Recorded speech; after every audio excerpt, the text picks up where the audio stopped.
to the Extra Space Storage Inc. Q4 2025 and year-end earnings call.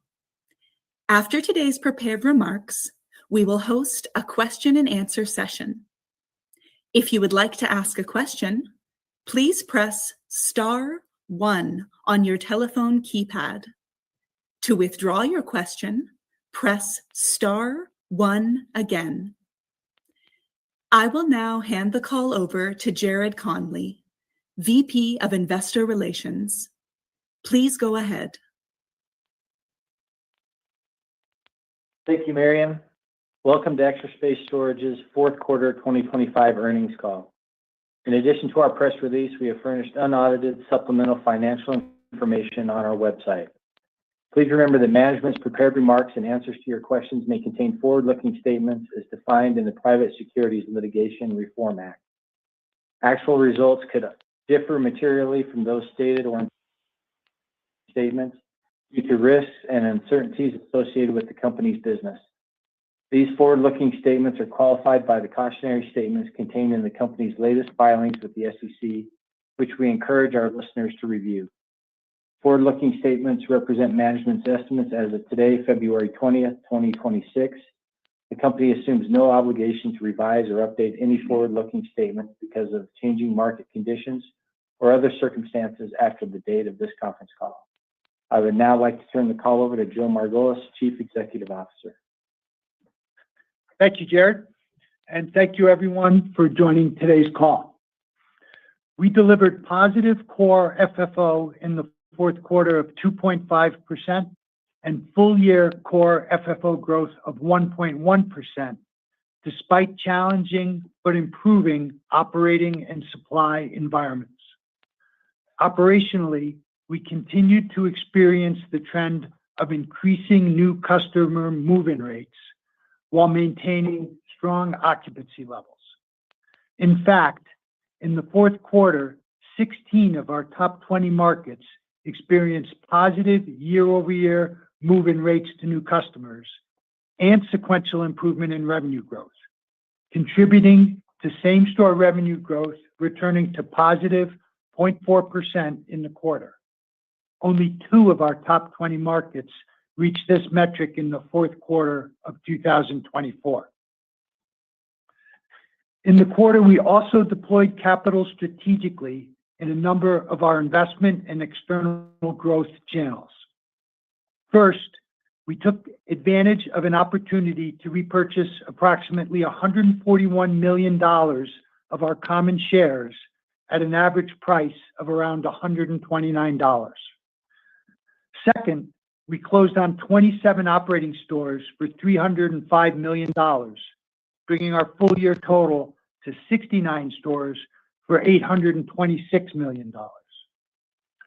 Third, we executed several high-value JV-related transactions, acquiring 7 stores for $107 million gross, while selling our interest in 9 JV properties and unlocking a $37 million promote.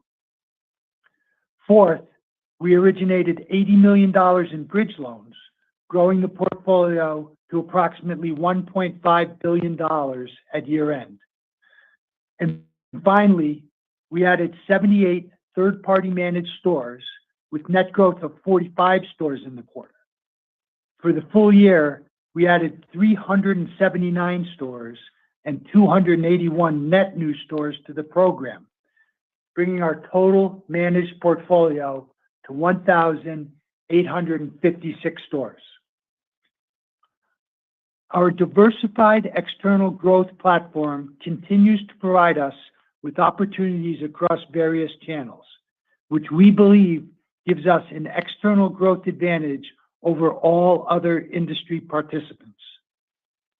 Overall, it was another solid year for Extra Space Storage. We generated positive same-store revenue and FFO growth, and our external growth platform is firing on all cylinders. While only incremental, we are pleased to see progress in most of our markets as they absorb the new supply that was delivered in the last few years.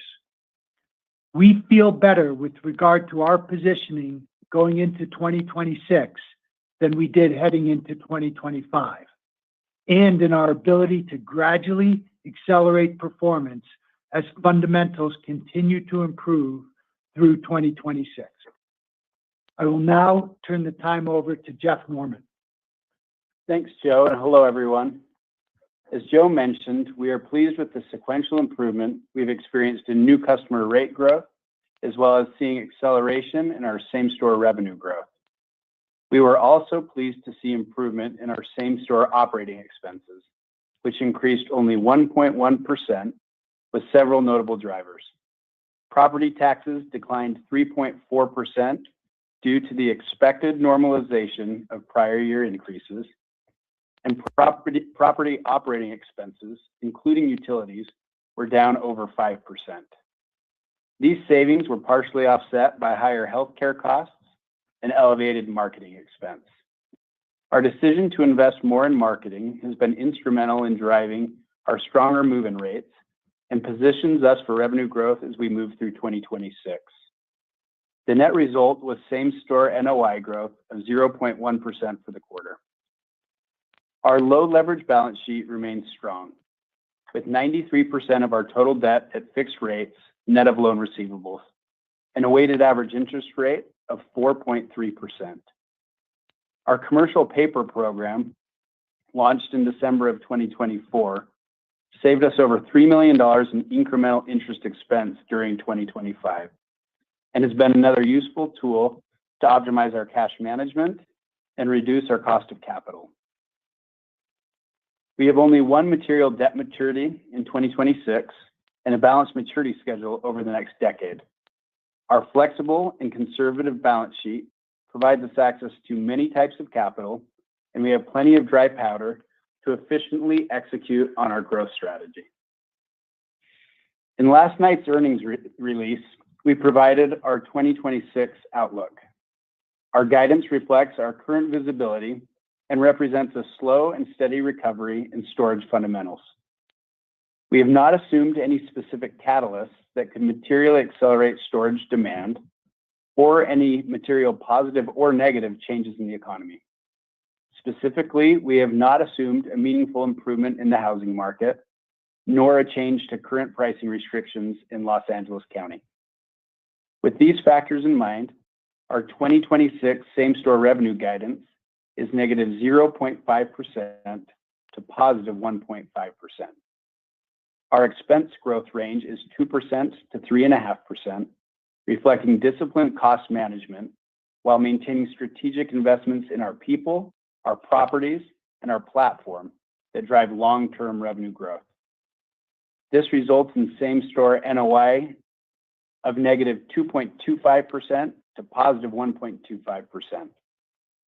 Our core FFO range for 2026 is $8.05 to $8.35 per share, approximately flat on a year-over-year basis at the midpoint. Our guidance assumes that average bridge loan balances remain generally flat as compared to 2025. It also assumes that most of our 2026 acquisitions will be completed in joint venture structures.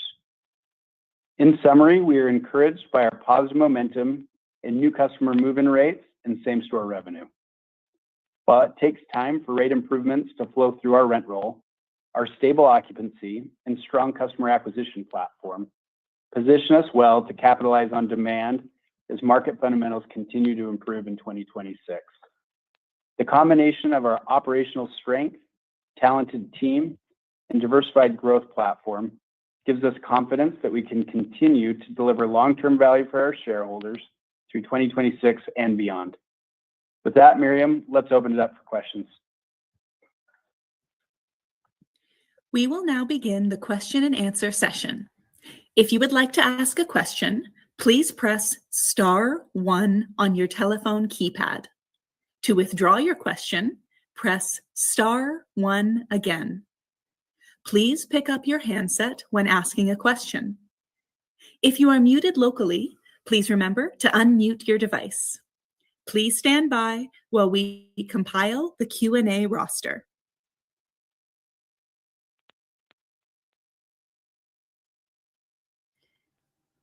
Your first question comes from the line of Michael Goldsmith of UBS. Your line is open. Please go ahead. Afternoon. Thanks a lot for taking my question. First question is just on the same-store revenue guidance. You did 0.4% same-store revenue growth in the fourth quarter.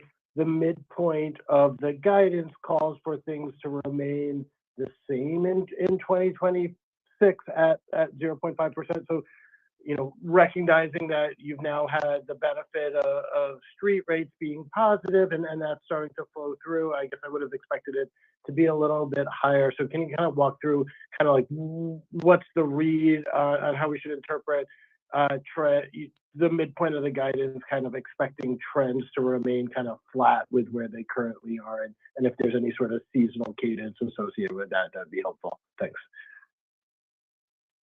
Sure, Michael. Thanks for the question.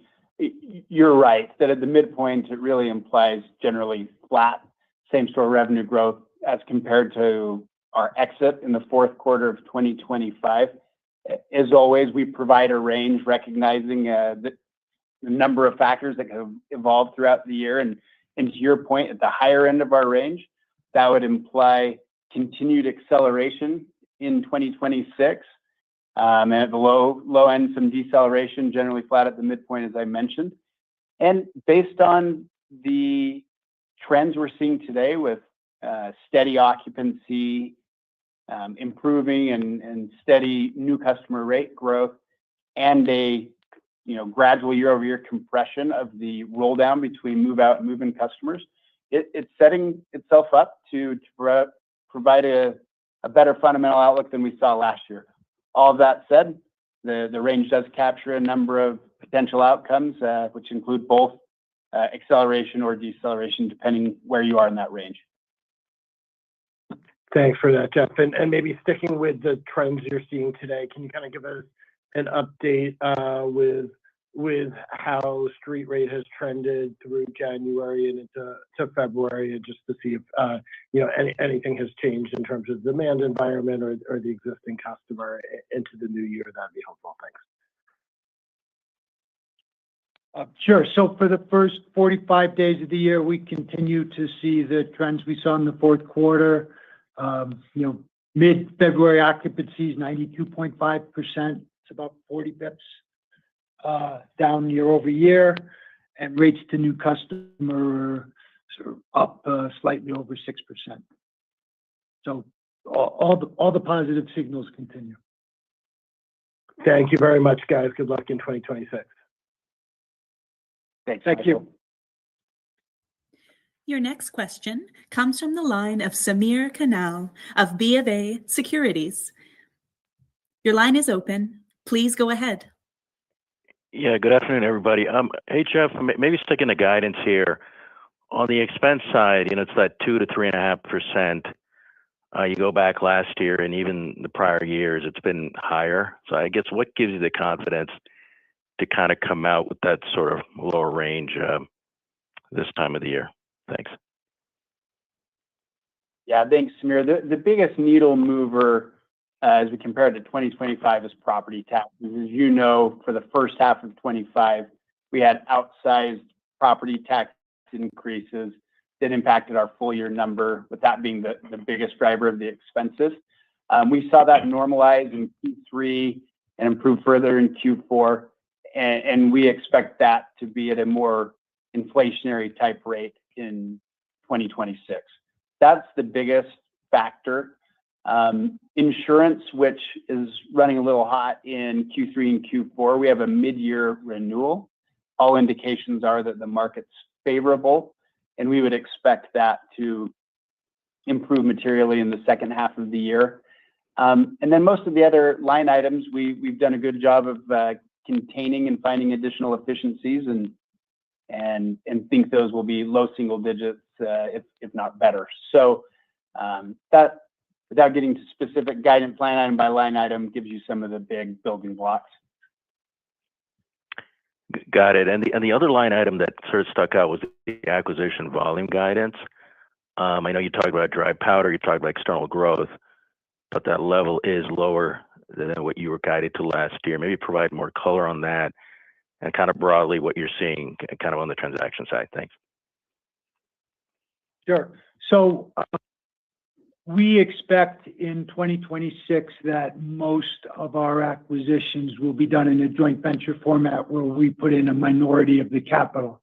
So $200 million of our capital may represent a much larger number of gross acquisitions. And that's because, given where returns are in the market for deals, we would likely not be interested in many of them wholly owned on balance sheet, where if we do them in a joint venture structure, we can enhance the returns so they become accretive to our shareholders. I'd also say it's a guidance number, and we have plenty of capital, sources of capital, that if there are other opportunities, we will execute them and increase our guidance like we have for the last 2 years. Okay, thank you. Sure. Thanks, Samir. Thank you. Your next question comes from the line of Brendan Lynch of Barclays. Your line is open. Please go ahead. Great. Thanks for taking my question. Joe, you started by saying that street rates are turning positive in 16 of 20 markets. That's certainly attractive progress there. But on the same store NOI front, it looks like a lot of them, about half your markets are still in negative territory.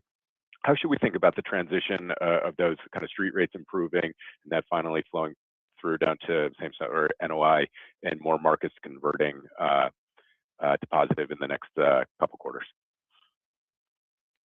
Yeah, I think it's a good question, and you kind of hinted at the answer.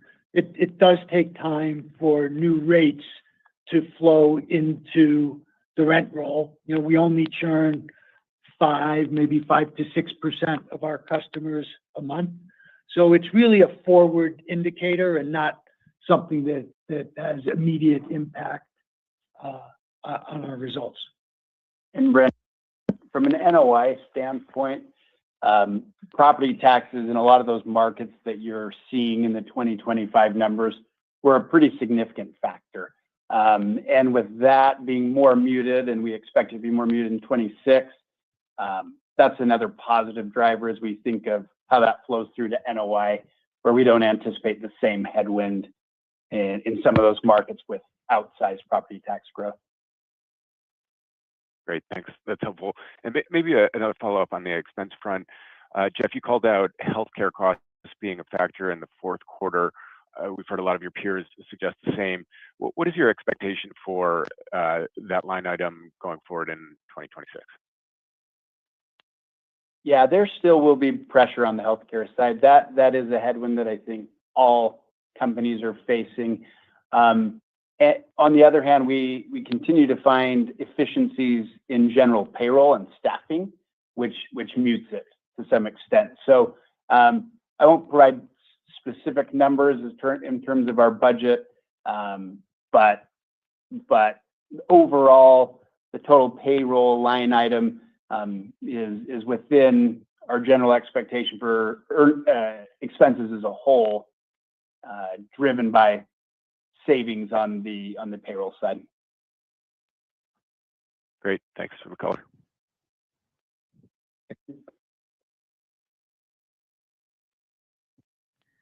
Your next question comes from Salil Mehta of Green Street Advisors. Your line is open. Hi, guys. Good afternoon, and thanks for taking my question.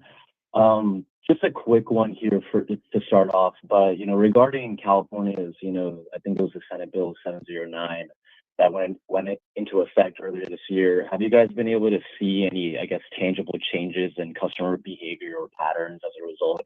The forced extra disclosure that was mandated. So our disclosure pre-legislation was as robust as what they're requiring. Now, they wanted it in a different spot in the lease, in a specific font and color. None of that made any difference. We had very robust disclosure before the bill, and now everybody has the similar disclosure, kind of more of a level playing field. And we haven't seen any effect on our leasing activity in California. Awesome. That's great to hear. And I guess a slight pivot here as a follow-up, but you guys mentioned that the guidance is not factoring in any, housing market recovery or any improvements in the macroeconomic environment. But I guess more broadly speaking, what are like the top, I guess, macroeconomic drivers outside of home sales that you guys view could help provide a catalyst for the storage industry? Are you guys tracking anything specific, both on a market or national level? Any color here would be super helpful. So a couple factors that we think are very important. One is job growth. I think job growth is highly correlated to self-storage performance, and it's one of the reasons that even though in 2025 our exposure to Sun Belt markets was a headwind, that we believe our kind of proportional overexposure compared to our peers to the Sun Belt is going to be a benefit to us, because in the future we do believe that's where there'll be outsized job growth. And then the other most important factor is, of course, supply. And we see, not that supply is going to zero. I don't think it will ever go to zero, new supply, but we do see a continued incremental reduction in new stores getting delivered. Great. Thanks for the insight. That's it for me. Thanks, Philip. Sure. Thank you. Your next question comes from Michael Griffin of Evercore. Your line is open. Please go ahead. Great, thanks. Maybe to start, Joe, just on the interplay between rate and occupancy. I realize you guys are solving for revenue maximization, but just given that you've run at, call it a higher elevated occupancy compared to the industry group, and it seems to be some pretty constructive commentary on the new customer rate growth side. Does now feel like the right time to lean more into pricing, or how should we think about the push and pull between rate and occupancy to drive revenue this year? So I don't think you can think about it as we're leaning into occupancy or we're leaning into rate. Our algorithms price every unit type in every building every night, and we'll make those decisions as to whether, to use your words, they want to lean a little bit into rate more, or whether they want to pull back to encourage more rentals on a unit type by unit type basis in every single building. So I can't tell you that, Jeff and I sit around the table and say, let's lean into rate, lean into occupancy. It's just not the way it works. Certainly, that's some helpful context. And then maybe just next, I know there was an earlier question just on the regulatory landscape, but there was some news out a couple weeks ago just related to stuff going on in New York. I realize there's probably only so much you can say, but maybe from a broader perspective, is kind of the regulatory onus, more of a focus, a potential headwind as it relates to jurisdictions and municipalities, whether it's on capping rate increases or what have you this year? And, how do you think Extra Space is positioned to sort of maybe address some of the concerns out there as it relates to the potential regulatory environment? Sure. Good question. So with respect to New York, we were, served with the complaint filed by the New York City Department of Consumer and Worker Protection. We disagree with the allegations in the complaint. To give you context, the complaint cites 117 consumer complaints over a 3-year period having to do with our 60 properties in New York City. So we have well over 100,000 customers in that time frame. So 0.1% of our customers issued a complaint to the city. We will defend ourselves vigorously, and because it's active litigation, I really can't say anymore. With respect to the broader question about regulatory patterns, we certainly have seen post-COVID an increase in regulation and proposed or attempted regulation of the self-storage industry. There's been a few jurisdictions that have proposed price caps, as you suggest, but none of those have been implemented, and I think that's a difficult piece of legislation to get passed. I think what's more common is disclosure legislation. That's been successful in many states. And as I said earlier, in many ways, we welcome that because we believe our disclosure is very robust, best in class. And to the extent certain disclosure has to be codified, that everyone has to do it, that could be a good thing for us. Great. That's it for me. Thanks for the time. Thanks, Griff. Your next question comes from Eric Wolf of Citi. Your line is open. Please go ahead. Hey, thanks.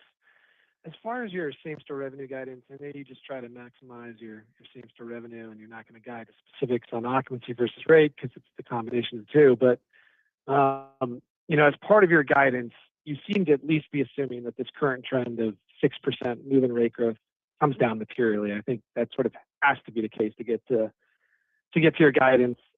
First, is that the right conclusion that you're assuming that move-in rate growth comes down? And then second, what would cause that? Is the comps getting more difficult? Demand indicators, just sort of flattish? Like, what would actually cause that? Yeah, Eric, thanks for the question. As you acknowledge in your question, we don't assume that all factors remain equal. So as you talk through it, of course, increases and decreases in occupancy, increases and decreases rates are all factors. But in your scenario referring to rates specifically, if we were to try to isolate that, certainly lapping comps does become more difficult as you move, particularly to the back half of the year. So, that would be a reasonable assumption. But as Joe led with, we are okay if we're driving revenue growth through any of those levers. So we do provide the range partially to recognize each of those factors, and that some could be stronger or weaker. We're also mindful of the fact that you have a headwind of approximately 40 basis points from pricing restrictions in Los Angeles County. So those are all things that we're thinking through as we come up with our range.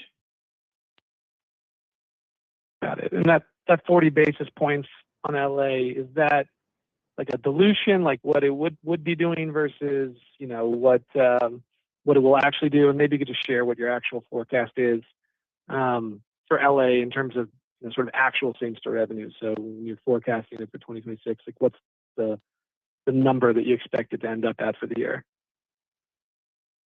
No, thanks for the question. We don't guide at the market level or disclose that at the market level. But you're right that is dilution versus what we would have expected growth to be in those markets absent those restrictions. Okay. Thank you. Thank you. Your next question comes from the line of Ravi Vaidya of Mizuho. Your line is open. Please go ahead. Hi there. Thanks for taking my question. Can you offer color on your discounting strategy in the broader promotional environment in 4Q, and what do you have embedded in the guide from a discounting and promotional standpoint? Thanks. So our discounting strategy is channel-based, based on testing and research we've done for a number of years. So online, we seldom offer discounts being 1 month free or $1 for the first month, because all of our data is very clear that long-term customers seeking storage on the web do not respond well to that. We do selectively offer discounts in the stores, depending on unit type occupancy and other factors, and we'll continue to do so. I do not envision any change in our discounting strategy until the data tells us there's a reason to know.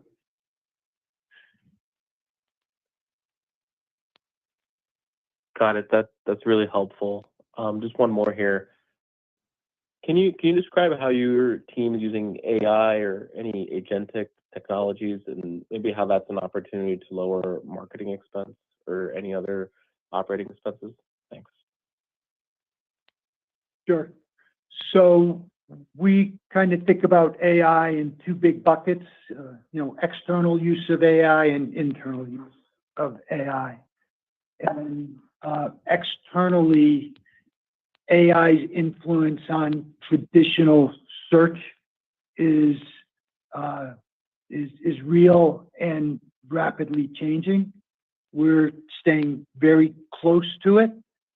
So far, the factors, the metrics that make us and other large companies successful in the SEO landscape are the same, seem to be the same factors and metrics that make a company successful in the Google AIO or ChatGPT landscape. So this is something that we and the other large companies, frankly, have the expertise, technology, focus, resources to stay close to. And I think it's going to be a factor that continues to provide advantages to large companies and differentiates us from most of the industry and allows us to continue to consolidate the industry. On the internal side, I mean, we've had machine learning in our pricing models, as I referenced earlier, for years and years and years. Also being used to help with marketing spend, software development, certain areas of the call center. We can see it in the future, helping us at the help desk, content management, operations. So lots and lots of use cases. We've formed an internal platform team to help us make sure that we step into this in a prudent manner, and also kind of vet and triage the dozens and dozens of potential opportunities that are coming up. So we think it's going to be a big part of our operations, our technology stack in the future, and we think it will feel this way. Appreciate it. Thank you. Thank you. Thanks, Robbie. Your next question comes from Todd Thomas of KeyBanc Capital Markets. Your line is open. Please go ahead. All right, thank you. I just wanted to first follow up on the revenue growth forecast and some of the comments made earlier. Is the base case for guidance at the midpoint, is that currently, sort of assuming a stronger first half and a moderating growth rate in the second half of the year as the comps get a little bit more difficult? Is that sort of the right way to think about it based on your comments? Good question, Todd. As you can tell by the full range, the growth is still pretty flat, right? At a high end of 1.5%. Seasonality may impact that 10 to 20 basis points either direction as you move throughout the range or throughout the year, excuse me. But that might be as much of a factor as the previous year's comp as anything. So I wouldn't read into that too much. I would look at it more as gradual, slow, and steady growth. But to your point, recognizing that you lap more challenging comps the deeper you get into the year. Okay. And then, Joe, you mentioned, job growth as an important factor for demand. You talked about, Sun Belt job growth, being a favorable long-term factor. New York, Southern California, Miami, San Francisco, they've been some of the higher performer markets. I realize, some of that's Sun Belt, but, they've been sort of some of the higher performer markets. It seems with sequential revenue growth really leading the way. Do you expect to see those markets, continue to perform or outperform in 2026? Or do you think that, you'll see, some of the other Sun Belt markets really take the lead next year? Or is it just more of a gradual recovery process for some of the other markets? I think it's more of a gradual recovery. process. I think the correlation between market performance in 2025 in particular has to do with supply, right? The thing that muted Sunbelt market performance, many Sunbelt market performance, was oversupply, and many of the markets that you mentioned did not have that factor. So one thing we know looking back at kind of long-term trends market by market is market performance is cyclical. It's really difficult to find correlations between markets. Therefore, our strategy of having a broadly diversified portfolio with exposure to as many growth markets as we can. And one factor is, how's the market done the last 2 years, right? Atlanta has been a difficult market because we had several years of double-digit revenue growth. So now it's on the other side of the thing. So markets will cycle between, overperformance and underperformance, and having a broadly diversified portfolio can somewhat smooth out that return series. Okay, thank you. Thank you, Todd. Your next question comes from the line of Victor Fedev of Scotiabank. Your line is open. Please go ahead. Good afternoon. I have a question regarding your ECRI strategy. So you previously mentioned that your ability to drive increases is somewhat limited until street rates start to increase. So what is the average magnitude of increases sent to customers today versus this time last year? And what is your kind of base case assumption for ECRI contribution to same-store revenue growth in 2026, and how does it compare to 2025? So, Victor, we don't disclose, specifics around the program. We view that as, a competitive advantage and part of our overall revenue strategy, but we don't see it changing materially on a year-over-year basis. So at the portfolio level, contribution should be generally similar, with the one caveat being Los Angeles County. Got it. And then can you provide some additional details on the 26 properties that you sold during the quarter? So probably some details on pricing and the bidding process overall. And are you largely done with your kind of overall portfolio optimization, or you may consider to sell something as well in 2026 and 2027? I think we'll sell a small number of properties every year as we seek to optimize the portfolio and improve our market exposure dynamics. We had a greater number of sales in 2025, largely because of the 22 former Life Storage assets that we sold. And that was part of the original plan when we merged with Life Storage. We wanted, with certain select assets to improve the NOI, improve the asset, get beyond the 2-year period, and sell them because we didn't think they had the growth characteristics that were attractive to us. They required capital that we didn't think we could get a return on, or for market positioning reasoning. So we put that portfolio on the market. We got bids.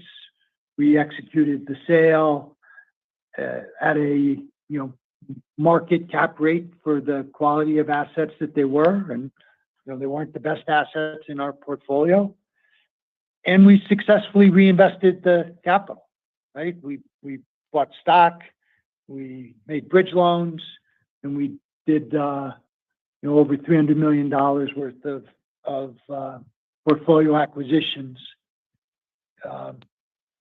in the fourth quarter. I can't give particular cap rate or pricing because of our arrangement with the seller, but it was a market transaction. Got it. Thank you.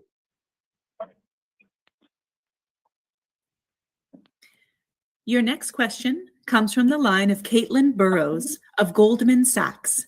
Your line is open. Please go. Hi, everyone. You mentioned that you expect continued incremental reduction in new stores getting built. So wondering if you can give more details on your supply expectations, which markets are more versus less exposed, and also which data source or data or source informs that view? So we start with Yardi, which is a national database and might have a little different opinion. We take that data and we apply it, only to the markets that we're active in, right? So we don't care what's getting built in North Dakota, for example. And then we use other data that we have through our people on the ground, our investments team, our management team. And when we look at that, stores that we expect to be delivered in 2026 in our same store markets, it's a incremental step down, a very modest step down, but a step down. I'd also say that when you look, Yardi does a great job. We think they're the best data source in the industry. I'm not criticizing Yardi, but I think it's hard for them when projects get canceled for them to take it off of their list. They're sometimes behind on taking stores off their list that don't go forward. And we've seen historically the amount of stores being delivered is always somewhat less than what was predicted. So, we think that the situation will get incrementally better, and the markets are the same markets, right? It's the Sun Belt markets that have a lot of this built, northern New Jersey, Las Vegas, Phoenix, and Atlanta. I guess that's a Sun Belt market. So they're not going to, automatically get, where there's no supply, but it will be incrementally better over time.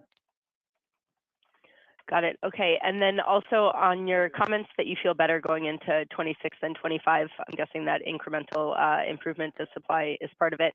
But I guess, is there anything else you can comment on what's driving that? And is there a certain line item in your guidance that reflects that confidence? Because it looks like the full year 25 same-store revenue and same-store NOI results are within the 26 guidance range. So just wondering if that improved feeling is reflected in guidance or not necessarily.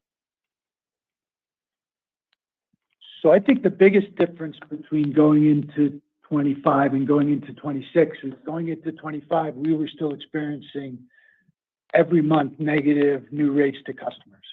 And now we've turned that corner for a number of months, and that pattern has certainly established itself. So that and the supply situation has certainly helped us feel better going into 2026. With respect to our guidance, we've gotten a lot of questions about that. It's really hard prior to the leasing season to, be fully optimistic and fully bake these trends into your guidance, right? We've had 2 years where we did not have the leasing season that we expected. And until we get to that point where we know what the leasing season is going to be like, we're going to, remain somewhat cautious. Got it. Thank you. Thanks, Kevin. If you would like to ask a question, please press *1 on your telephone keypad. To withdraw your question, press *1 again. Please pick up your handset when asking a question. If you are muted locally, please remember to unmute your device. Your next question comes from the line of Ronald Kamdem of Morgan Stanley. Your line is open. Please go ahead. Great. Just 2 quick ones. One is on the operating platform. I think you guys have taken the philosophy that, having people at the stores and sort of managing assets, sort of managing sales, I should say, is going to sort of bear fruit. So I guess one, I just want to hear a little bit more about, how you guys think about the potential to replace people in the long-term role in the platform. And 2, any other sort of big changes that you're thinking through about on the platform to be able to reaccelerate growth? So our philosophy is that we want to let the customer choose how to do business with us. And the customer can't choose how to do business with us if we close certain channels to them. So right now, we allow the customer to interact with us online at the call center or at the store. And 31% of our leases are from customers who walk into the store and have not interacted with us online or on the phone. So if we take those people out of the store, those customers all have a cell phone, they all have a computer, they all could choose to interact with us that way, but they want to go to the store for a reason. And if they get to the store and there's no one there, maybe they'll scan the QR code, maybe they'll go online, or maybe they'll go across the street to the competitor. And you don't need to lose too many rentals in a high margin business where your expense savings is overshadowed by the loss of revenue. So as long as the customers are telling us they want to talk to a store manager, right? 31% of our tenants walk into the store. 5% of our tenants start online, reserve a unit, but will not sign a lease until they go to the store, see the unit, and talk to the store manager. 8% call the call center, make a reservation, but will not sign a lease until they go to a store and talk to a store manager. So the store manager is a very, very important part of our process. In addition, the store manager helps keep the store clean, helps prevent break-ins, helps prevent people from living there, helps prevent the mattress from being left in the drive aisle. The asset is taken care of better when there's a human being there. And one reason our management business is growing much faster than competitors who don't use store managers is because they want store managers in their valuable assets. So we believe this very strongly. It's why we have a higher occupancy rate, I believe, at higher rents than our competitors. That being said, there are ways to find efficiencies, and we are looking and testing for different ways to reduce the number of hours. But until the customers tell us they only want to interact digitally, I don't foresee a future where we have no store managers. Super helpful. I want to come back to the operating expense question because it was sort of lower than we anticipated as well. I think you hit on the insurance, and maybe you sort of talked about property taxes as well. But maybe can you talk through sort of marketing spend and some of the other line items that's getting you to that guidance? Thanks. Thanks, Ron. I think you hit two of the biggest ones in terms of primary drivers of growth in 2026, at least as we anticipate in our guidance. And then marketing is I would say, the variable expense. And as we've talked about before, we really view that as a revenue driver. So it's a line item that we're happy to pull back on if we're not getting the returns we want and still see healthy transaction volume. On the other hand, it's one that we're also happy to lean into and spend more because it's pretty direct return that we can calculate. So I would say that that's probably your risk factor, Ron, to the positive and to the negative is marketing expense. And then on the margins, property taxes, just because of the magnitude of the total expense load that they contribute. Thanks so much. The rest, Ron, I would say would be generally inflationary. Sorry about that. Helpful. Thank you. Thanks, Ron. Your final question comes from Michael Mueller of JP Morgan. Your line is open. Please go ahead. Hi, it's Daniela here. Thank you for taking my question. On the bridge loans, it looks like you guys have gone through the majority of your backlog of bridge loans. Considering the balance is expected to be generally flat in 26, should we expect the balance to decline beyond 26, or do you have meaningful activity there to keep it consistent? Yes, thank you for the question. We are intentionally guiding to maintaining relatively flat balances. That's not necessarily because there's a lack of volume to keep originating loans, but we have a really flexible structure where we can choose how much of the loan to retain. So if we see higher volume, we can sell more of our mortgage notes and just retain the higher yielding mezzanine piece. or we can retain both. So we're confident we can retain those balances at this level based on the origination activity we've seen. We've also seen that a lot of these loans or borrowers exercise extensions. We see that oftentimes at or before maturity, we are buying these assets, so it serves as an acquisition pipeline for us. So we're happy to participate in the industry in any way we can to partner with other storage participants. And this is just another good tool that helps bring in management. It sources future acquisitions and provides a solid return along the way.